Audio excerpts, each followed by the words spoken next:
Patawarin mo si nanay. Huwag niyo nga akong tatawaging anak! Hindi mo ako anak. At hindi ikaw ang nanay ko.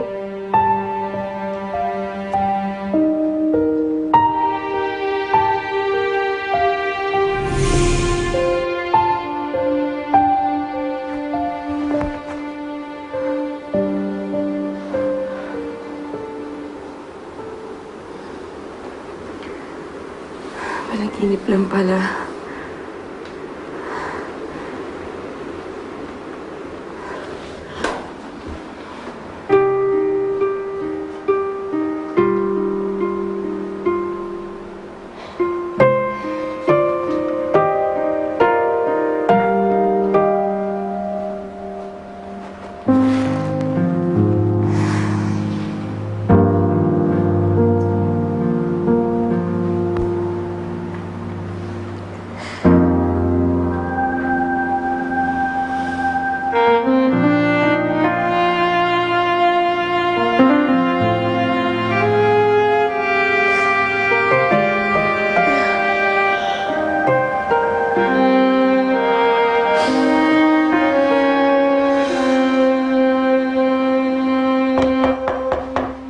Mara?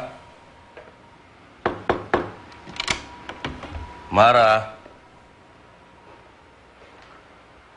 Mara?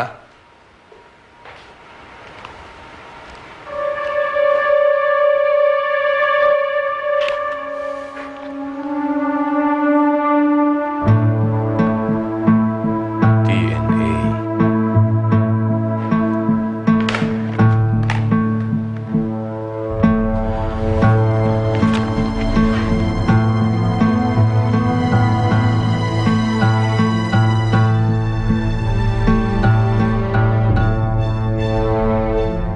Diyos ko, tulungan niyo po ako magdesisyon.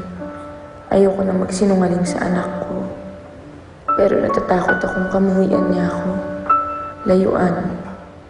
Hindi ko kayang wala si Catherine.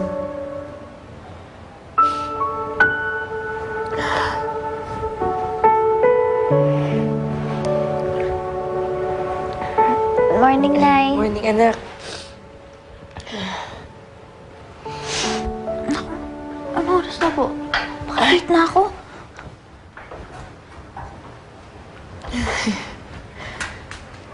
Oh. Ano po yan, eh?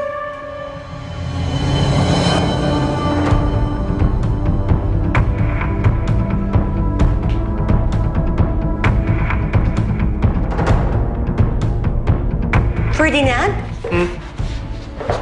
Anong ginagawa mo dito?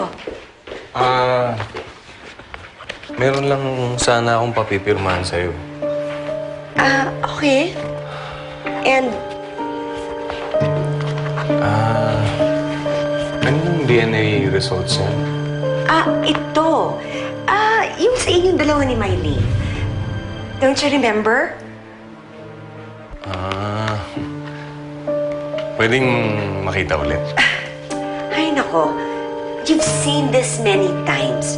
At saka tinago ko na lang ito dahil makakalimutin ka eh. Hindi, baka naman pwedeng ako na lang magtago. Ilalagay ko na lang sa vault. Ano ka ba, Ferdinand? Hindi ba ako yung nagtatago ng lahat ng mga importanteng papeles natin? So just let me keep this, okay? Sa bagay. Alam mo kasi hanggang ngayon di pa rin ako makapaniwalang magkasama na kami ni Mylene eh. Alam mo, ang kulang na nga lang sa amin si Lilian, kumpleto na kami. Ferdinand, hanggang ngayon ba umaasa ka pa rin na makikita mo yang si Lilian? Kung si Mylene nga eh, hindi ko inaasahan na nakita ko eh. Si Lilian pa kaya? Di naman siguro imposible yun, di ba? Are those the papers you need me to sign? Sige. Here. Just need... Okay. Okay. Thanks, Amara. Okay.